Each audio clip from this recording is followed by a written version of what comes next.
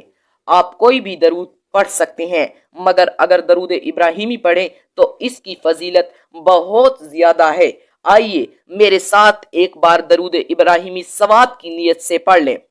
اللہم صلی علی محمد وعلی آل محمد کما صلیت علی ابراہیم وعلی آل ابراہیم انکا حمید مجید۔ اللہم بارک علی محمد وعلی آل محمد کما بارکت علی ابراہیم وعلی آل ابراہیم انکا حمید مجید۔ 2، درود پاک 3 مرتبہ پڑھنے کے بعد آپ اپنے دونوں ہاتھ دعا کے لیے اٹھائیں اور 1 مرتبہ یہ بابرکت آیت قرآنی پڑھیں: وَإِذَا سَأَلَكَ عِبَادِيَ عَنِّي فَعَنِّي قَرِيبٌ عَجِيبٌ دَعْوَةَ الدُّعَاءِ إِذَا دَعَانِ۔ ترجمہ: اور جب میرے بندے آپ سے میرے بارے میں سوال کریں تو کہہ دیے کہ میں قریب ہوں، دعا کرنے والے کی دعا قبول کرتا ہوں جب وہ مجھ سے دعا کرتا ہے۔ 3، اس آیت کو پڑھنے کے بعد اپنے دل کی بات، اپنی حاجات، اپنے مقاصد، اپنی مشکلات، اپنی ادھوری امیدیں سب اللہ رب العزت کے حضور پیش کریں۔ 4، جب آپ دعا کے درمیان اپنی فریاد اللہ کے سامنے رکھ چکے ہوں تو دوبارہ اسی آیت کو 1 مرتبہ پھر پڑھیں: وَإِذَا سَأَلَكَ عِبَادِيَ عَنِّي فَعَنِّي قَرِيبٌ عَجِيبُ دَعْوَةَ الدُّعَاءِ إِذَا دَعَانِ۔ اور پھر دوبارہ اپنی بات اللہ کے سامنے رکھیں۔ جیسے ایک بچہ اپنی ماں سے ضد کرتا ہے ویسے رب سے یقین سے مانگیں۔ اس کے بعد تیسری مرتبہ پھر وہی آیت پڑھ کر آپ خیر میں دوبارہ 3 مرتبہ درود ابراہیمی پڑھیں۔ یہ عمل مکمل ہو گیا۔ اب یقین رکھیں اگر آپ کا دل سچا ہے، نیت صاف ہے اور زبان عاجزی سے لبریز ہے تو اللہ رب العزت آپ کی دعا ضرور قبول فرمائے گا۔ میرے عزیزو، اللہ کا وعدہ سچا ہے۔ وہ فرماتا ہے: ادعونی استجب لکم، مجھے پکارو میں تمہاری دعا قبول کروں گا۔ بس اللہ سے دل سے مانگتے رہیں، یہی تعلق، یہی عمل آپ کی زندگی کے اندھیروں کو نور میں بدل دے گا۔ میرے پیارو، یہ وہی آیت ہے جس کے ذریعے بندہ اپنے رب سے براہ راست بات کرتا ہے۔ وہ رب جو سمیع ہے، بصیر ہے، جو دیکھتا بھی ہے اور سنتا بھی ہے، جو دل کے اندر چھپی آہوں کو بھی جانتا ہے اور جو خاموشی کے آنسوؤں میں لپٹی دعاؤں کو بھی پہچانتا ہے۔ وَإِذَا سَأَلَكَ عِبَادِيَ عَنِّي فَعَنِّي قَرِيبٌ عَجِيبٌ دَعْوَةَ الدُّعَاءِ إِذَا دَعَانِ۔ میرے محترم عزیز، اس آیت میں اللہ رب العزت نے کسی فرشتے، نبی یا وسیلے کا تذکرہ نہیں کیا، بلکہ فرمایا کہ جب بندہ مجھ سے مانگے تو میں براہ راست اس کی دعا قبول کرتا ہوں۔ یہ آیت صرف الفاظ کا مجموعہ نہیں بلکہ یہ اللہ کا وعدہ ہے، اور اللہ کبھی وعدہ کبھی جھوٹا نہیں ہوتا۔ یہ وہ آیت ہے جو غربت کو رزق میں بدل دیتی ہے، جو بیماری کو شفا سے بدل دیتی ہے، جو تنہائی کو قرب سے بدل دیتی ہے، جو مایوسی کو امید سے بدل دیتی ہے۔ اگر آپ کا دل بوجھل ہے، اگر گھر میں برکت نہیں، اگر رزق میں تنگی ہے، اگر گھر کے افراد میں نرمی نہیں، اگر آپ کسی مقصد میں بار بار ناکام ہو رہے ہیں تو اس آیت کو اپنا معمول بنا لیں۔ نماز کے بعد بیٹھ کر درود پاک کے ساتھ یہ آیت پڑھیں اور اپنے رب سے وہ مانگیں جو کوئی اور نہیں دے سکتا۔ حضرت حسن بصری رحمت اللہ علیہ فرماتی ہیں، جو شخص چاہتا ہے کہ اللہ تعالیٰ اس کی ہر دعا قبول کرے تو وہ جب بھی دعا کرے پہلے درود پاک پڑھے، پھر اپنی حاجت مانگے اور آخر میں بھی درود پاک پڑھے، کیونکہ درود وہ عمل ہے جو کبھی قبولیت سے خالی نہیں ہوتا، اور اللہ کریم درود کے صدقے بھی دعا کو بھی قبول فرما دیتا ہے۔ حضرت انس بن عباس رضی اللہ تعالی عنہ سے مروی ہے، قرآن میں جو آیت دعا سے متعلق سب سے زیادہ امید دلانے والی ہے وہ آیت یہ ہے: فَأَنِّي قَرِيبٌ عَجِيبٌ دَعْوَةَ الدُّعَاءِ۔ محترم ناظرین، یاد رکھیں دعا صرف الفاظ کا مجموعہ نہیں، یہ رب سے تعلق کا نام ہے۔ جب یہ تعلق مضبوط ہو جاتا ہے تو دروازے کھلتے ہیں، وہ دروازے جن کے بارے میں آپ نے سوچا بھی نہیں ہوتا۔ اللہ تعالی نے خود قرآن میں فرمایا: وَمَا كَانَ اللَّهُ لِيُعَذِّبَهُمْ وَأَنْتَ تَتْلُو عَلَيْهِمْ وَمَا كَانَ اللَّهُ مُعَذِّبُهُمْ وَهُمْ يَسْتَغْفِرُونَ۔ یعنی جب تک وہ استغفار کرتے رہیں گے میں ان پر عذاب نازل نہیں کروں گا۔ یہ تھا ہمارا آج کا چھوٹا سا عمل۔ اگر آپ اس کو ساتھ دل سے کرو گے تو انشاءاللہ میں گارنٹی کے ساتھ کہتا ہوں کہ آپ کا یہ عمل قبول و منظور ہوگا، جس مقصد کے لیے بہتر ہوگا۔ اللہ تعالی ہم سب کی دعا قبول عطا فرمائے۔ آخر میں آپ سے التجا ہے کہ جاتے جاتے اللہ سبحانہ و تعالی کے 99 ناموں میں سے کوئی سا ایک نام کمنٹس میں ضرور لکھ دیں۔ اللہ حافظ۔